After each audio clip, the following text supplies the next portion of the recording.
사랑하는 하나님의 자녀 여러분, 오늘도 주님의 평안이 여러분의 삶에 가득하기를 기도합니다. 우리 믿음의 여정을 더욱 깊고 풍성하게 만들어줄 지혜의 말씀 속으로 함께 떠나기 전 잠시 시간을 내어주시겠어요?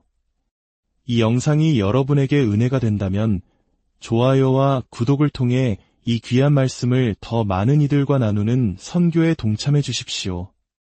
여러분의 작은 행동이 누군가에게는 하나님의 사랑을 전하는 귀한 통로가 될 수 있습니다. 여러분의 가정과 삶 위에 하나님의 축복이 항상 함께 하시기를 소망합니다. 오늘은 우리 기독교 신앙의 가장 깊은 뿌리, 바로 토라에 대해 이야기 나누고자 합니다. 많은 분들이 토라, 즉 모세오경을 그저 오래된 유대인의 율법 정도로 생각하며 오늘날 우리와는 큰 관련이 없다고 여기실지 모릅니다. 하지만 토라는 단순히 지켜야 할 규칙들의 목록이 아닙니다. 그 안에는 시대를 초월하는 하나님의 지혜와 우리를 향한 그분의 마음이 담겨 있는 거대한 보물 창고와도 같습니다. 오늘 우리는 이 보물 창고의 문을 열고 그 안에 숨겨진 영적인 비밀들을 함께 풀어보는 시간을 갖겠습니다. 먼저 토라란 정확히 무엇일까요? 토라는 성경의 첫 5권, 즉 창세기, 출애굽기, 레위기, 민수기, 신명기를 가리키는 히브리어입니다. 이곳에는 천지 창조부터 이스라엘 백성이 약속의 땅에 들어가기 직전까지의 장대한 역사가 담겨 있으며 랍비들의 전승에 따르면 총 613개의 계명이 기록되어 있습니다. 이 지점에서 많은 그리스도인들이 질문을 던집니다. 우리는 율법 아래 있지 않고 은혜 아래 있는데 왜 3500년 전의 율법을 알아야 하나요? 아주 중요한 질문입니다. 이 질문에 대한 답은 바로 예수님께서 직접 하신 말씀에 있습니다. 마태복음 5장에서 예수님은 이렇게 선포하셨습니다. 내가 율법이나 선지자를 폐하러 온 줄로 생각하지 말라. 폐하러 온 것이 아니여 완전하게 하려 함이라. 예수님은 율법을 없애러 오신 것이 아니라 그 안에 담긴 하나님의 본래 의도와 정신을 온전히 이루기 위해 오셨습니다. 더 나아가 율법의 원리를 지키고 가르치는 자가 천국에서 크다 일컬음을 받을 것이라고 말씀하셨죠. 이 말씀은 토라가 우리 신앙에 버려야 할 과거가 아니라 굳건히 서야 할 토대임을 분명히 보여줍니다. 그렇다면 어째서 오늘날 교회 안에서 율법과 은혜가 마치 서로 대립하는 개념처럼 여겨지게 되었을까요? 그 역사적 배경을 잠시 살펴보는 것이 중요합니다. 로마의 콘스탄티누스 황제가 기독교를 공인한 주후 4세기경, 교회 안에는 안타깝게도 반유대주의적인 정서가 스며들기 시작했습니다. 이로 인해 교회는 점차 자신의 히브리적 뿌리로부터 멀어지게 되었고 구약과 신약, 율법과 은혜를 분리해서 생각하는 경향이 생겨났습니다. 이러한 오해를 가장 잘 보여주는 예가 바로 요한복음 1장 17절의 특정 번역본입니다. 오랫동안 많은 사람들에게 영향을 미친 영어 성경인 킹제임스 버전은 이 구절을 이렇게 번역했습니다. 율법은 모세로 말미암아 주어진 것이요 그러나 은혜와 진리는 예수 그리스도로 말미암아 온 것이라. 여기서 그러나 라는 단어에 주목해 보십시오. 이 단어 하나가 율법과 은혜를 완전히 반대되는 것으로 만들어버립니다. 마치 모세의 율법은 차갑고 정죄하는 것이고 예수님의 은혜만이 따뜻하고 구원하는 것이라는 이분법적인 구도를 형성하는 것이죠.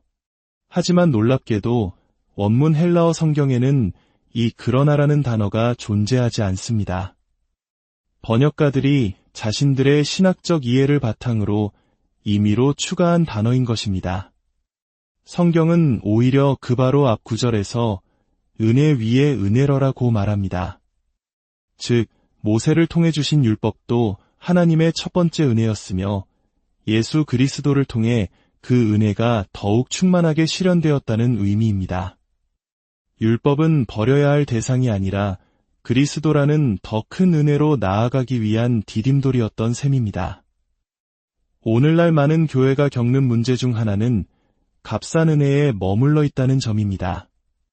하나님의 은혜를 그저 죄를 용서받는 티켓 정도로만 여기고 거룩한 삶을 살아내려는 치열한 노력과 하나님을 경외하는 마음을 잃어버렸습니다. 토라는 바로 이 지점에서 우리에게 경종을 울립니다. 토라는 우리에게 어떻게 거룩하게 살아야 하는지, 어떻게 속된 것과 거룩한 것을 구별하며 살아야 하는지를 가르쳐주는 놀라운 지침서입니다. 자, 이제부터 토라 속에 숨겨진 몇 가지 구체적인 율법들을 함께 살펴보며 그 안에 담긴 영적인 원리를 오늘 우리의 삶에 어떻게 적용할 수 있을지 알아보겠습니다. 이것이 바로 토라 해독하기의 핵심입니다. 첫 번째에는 창세기 32장에 나오는 동물의 넓적다리 힘줄을 먹지 말라는 금지 조항입니다. 이 율법은 야곱이 야복강 나루터에서 밤새도록 하나님과 씨름했던 사건에서 유래합니다. 하나님께서는 야곱의 환도뼈, 즉 엉덩이 관절을 쳐서 그를 불구로 만드신 후에야 그의 이름을 이스라엘로 바꾸어 주시고 축복하셨습니다. 랍비들은 이 넓적다리 부위가 인체에서 가장 강한 연결 부위 중 하나이기에 교만의 씨앗을 상징한다고 해석했습니다. 하나님께서는 야곱을 축복하시기 전에 먼저 그의 가장 강한 부분, 즉 그의 교만과 자기 의존적인 성향을 깨뜨리셔야만 했습니다. 야곱이 절름발이가 되어 온전히 하나님만을 의지하게 되었을 때 비로소 그는 하나님의 온전한 축복을 담는 그릇이 될 수 있었습니다.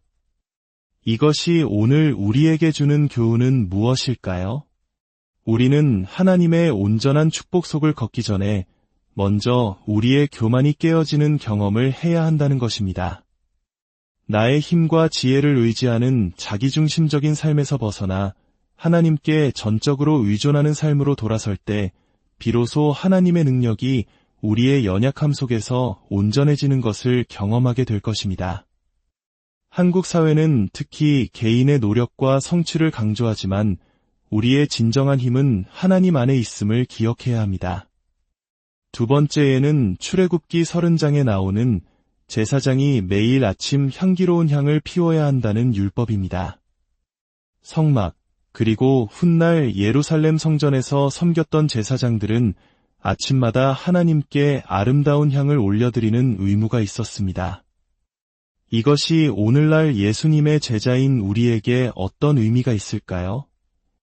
이 율법은 우리가 아침에 눈을 떴을 때 우리의 감정이나 상태와 상관없이 하루의 첫 시간을 하나님께 드려야 함을 가르쳐줍니다.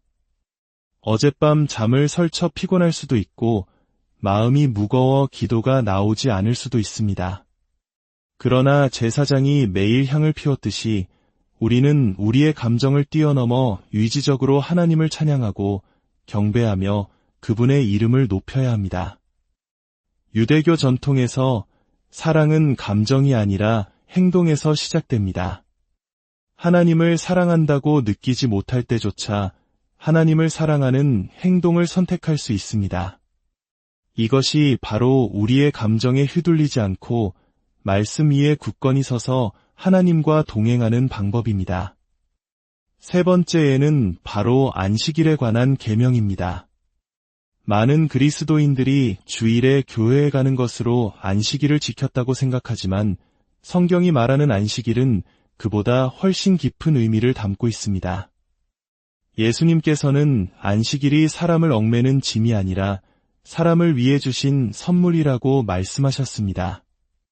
저는 수십 년간 이 안식일을 철저히 지키는 훈련을 해오면서 그 안에 얼마나 놀라운 영적 건강과 생명, 그리고 능력이 담겨 있는지를 체험했습니다. 일주일에 하루, 우리는 모든 분주함을 멈추고 스마트폰과 소셜미디어로부터 벗어나 온전히 하나님과 그분의 창조 세계 안에서 쉬는 훈련을 해야 합니다.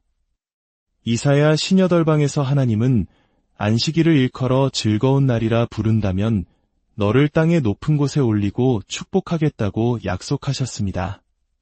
하나님께서 엿새 동안 세상을 창조하시고 1회째에 쉬셨을 때 그분은 무엇을 하셨을까요?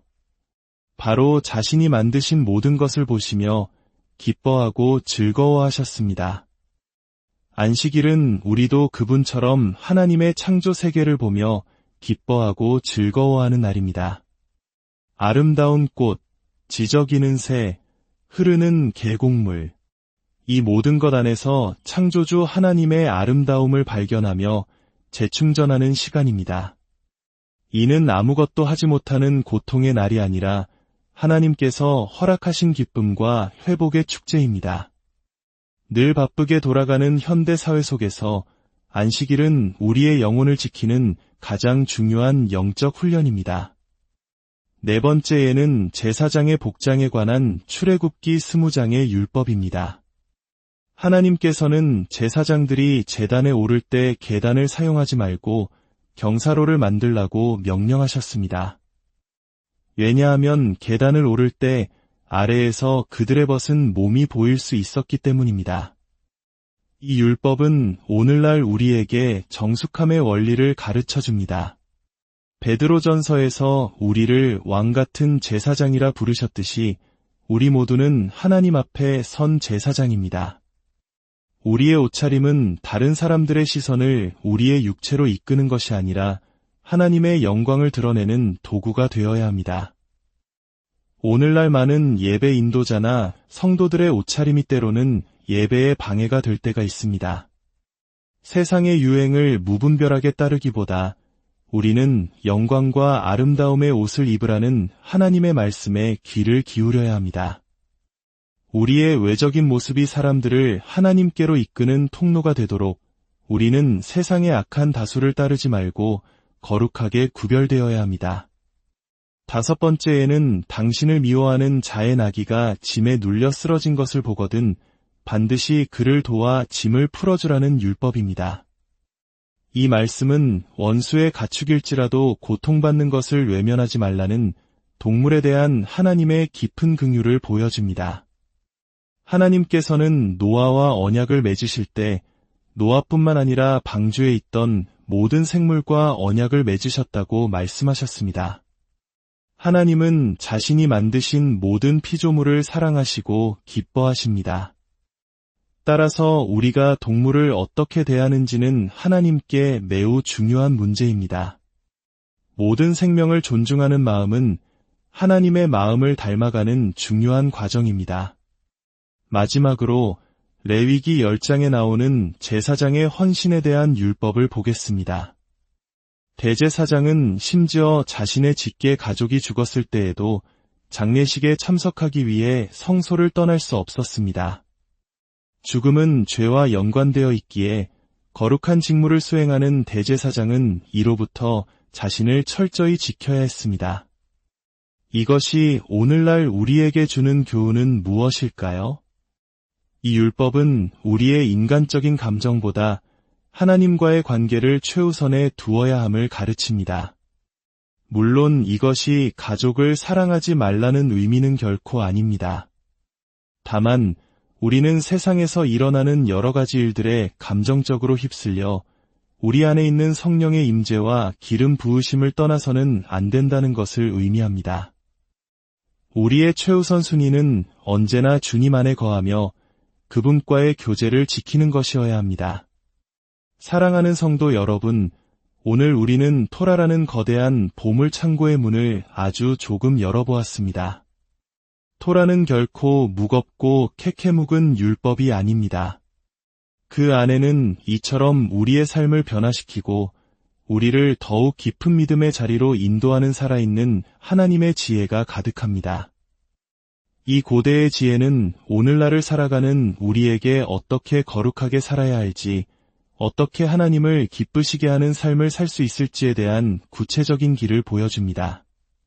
토라의 원리를 성령님의 인도하심 안에서 우리의 삶에 적용할 때 우리의 믿음은 뿌리 없는 나무가 아닌 깊은 반석 위에 세워진 집처럼 굳건해질 것입니다. 부디 오늘 나눈 말씀을 통해 여러분의 신앙이 더욱 깊어지고 하나님의 마음을 더 깊이 알아가는 축복이 있기를 간절히 기도합니다.